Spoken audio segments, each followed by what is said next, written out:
আরজিকর আন্দোলনের আগে শোনাও যায়নি, তাই এখন বাংলার রাজনীতিতে কোটি টাকার প্রশ্ন হয়ে উঠেছে। অনেকেই দাবি তুলছেন, অনেক রাজনৈতিক বিশেষজ্ঞ সম্ভাবনা দেখছেন, আর আদন্ত সমর্থক যারা মৃদু হলেও তারাও বলছেন যদি হয় খারাপ হবে না। অন্তত একটা ব্যতিক্রমী পদক্ষেপ তো করবে সিপিআইএম। মীনাক্ষী মুখার্জি কি রাজ্য সম্পাদক হবেন? ডিওয়াইএফআই এর রাজ্য সম্পাদক হওয়ার পর ইতিহাস তৈরি করেছিলেন আসানসোলের মেয়ে। তার আগে কোনো মেয়েকে ওই পদে দেখা যায়নি। নানান অঙ্ক মিলিয়ে যদি রাজ্য সম্পাদক হন মীনাক্ষী, বাম রাজনীতিতে চিরকালীন ইতিহাস হয়ে যাবে। মীনাক্ষীকে রাজ্য সম্পাদক করার দাবি বেঙ্গল পলিটিক্সের নানা ভিডিওর কমেন্টে বাম সমর্থকরাও করছেন। সম্ভাবনা কতটা? চলুন এই কোটি টাকার প্রশ্ন নিয়েই আলোচনা করি। 2019 সালের বিধানসভা ভোটে নন্দীগ্রাম কেন্দ্র থেকে দাঁড়িয়েছিলেন মীনাক্ষী। মমতা বন্দ্যোপাধ্যায় আর শুভেন্দু অধিকারীর দ্বিমুখী লড়াইয়ে তাঁর জেতার সম্ভাবনা ছিল না, জেতেন উনি। কিন্তু ওই ভোট মীনাক্ষীর মতো তরুণীর জন্য খুব কার্যকর হয়ে উঠেছিল। রাজ্য রাজনীতিতে পরিচিতি মিলে গিয়েছিল। নন্দীগ্রামে তারকাদের লড়াই তাঁকেও রাতারাতি সুপারস্টার করে দিয়েছিল। কিন্তু তা দিয়ে যে লম্বা রেসের ঘোড়া হওয়া যাবে না, মীনাক্ষীও জানতেন। নন্দীগ্রামের ফলাফলে আটকে না থেকে পরের 4টে বছর ছুটে বেরিয়েছেন সারা রাজ্যে। বাস্তবের মাটিতে দাঁড়িয়ে ক্ষুরধার যুক্তিপূর্ণ বক্তৃতা, পরিষ্কার ভিশন, স্বপ্ন দেখানোর পাশাপাশি বিশ্বাস অর্জন করা, এসব কাজ এতদিনে করে ফেলেছেন তিনি। অনেকেই তার সঙ্গে মমতা বন্দ্যোপাধ্যায়ের অতীতের ছায়া দেখতে পাচ্ছেন। তবে রাজ্য রাজনীতিতে মীনাক্ষীর আক্ষরিক অর্থে তারকা হয়ে ওঠা আরজিকর আন্দোলনের মধ্যে দিয়ে প্রয়াত চিকিৎসকের গাড়ি আটকে বিস্ফোরক নেত্রী হয়ে উঠেছেন।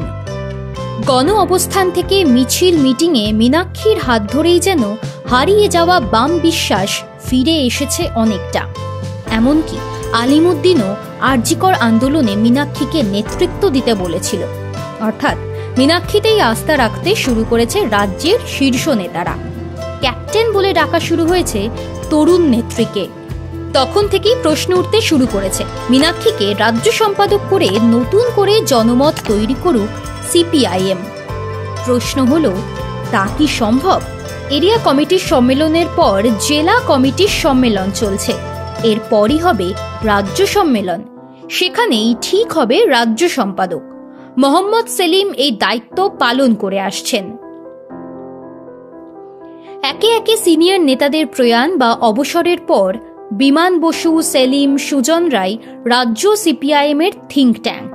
মীনাক্ষী নন, সেলিমই আবার রাজ্য সম্পাদক হবেন, এমনটাই বলা হচ্ছে। বামপন্থী দল সংগঠন ও শৃঙ্খলা নির্ভর। ডানপন্থী দলগুলোর মতো হঠাৎ কোনো নেতার উত্থান হয় না। সিপিআইএমে যা হয় নিয়মের মধ্যে দিয়েই হয়।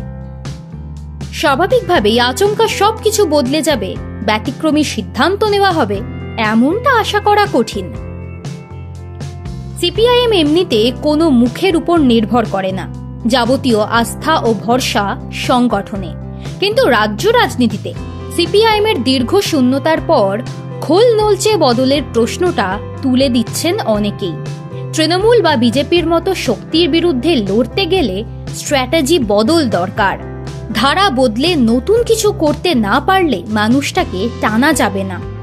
2026 সালে বিধানসভা ভোট, সেদিকে তাকিয়ে নতুন করে আসরে কোমর বেঁধে নেমেছে সিপিআইএম। আন্দোলনের গতি যদি বাড়াতে হয়, মানুষের মনে যদি ঢুকতে হয়, তাহলে ব্যতিক্রমী কিছু করতে হবে। সেই সঙ্গে আরও একটা প্রশ্ন প্রবল হয়ে উঠছে, সিপিআইএমে মেয়েদের সংখ্যা কম। দল গঠনতন্ত্র সংশোধনের পর নিয়ম হয়েছে মহিলাদের অগ্রাধিকার দিতে হবে, কার্যক্ষেত্রে তা দেখা যাচ্ছে না। মহিলা কর্মীদের সংখ্যা তলানিতে, সেখান থেকে যদি ঘুরে দাঁড়াতে হয় তাহলে মীনাক্ষীকে সামনে এগিয়ে দিতে হবে। অঙ্ক প্রত্যাশা অনেক কিছুই রয়েছে, কিন্তু সম্ভাবনার সমীকরণের বদল কি দেখা যাবে? এই প্রশ্নের উত্তর পেতে হলে অপেক্ষা করতে হবে।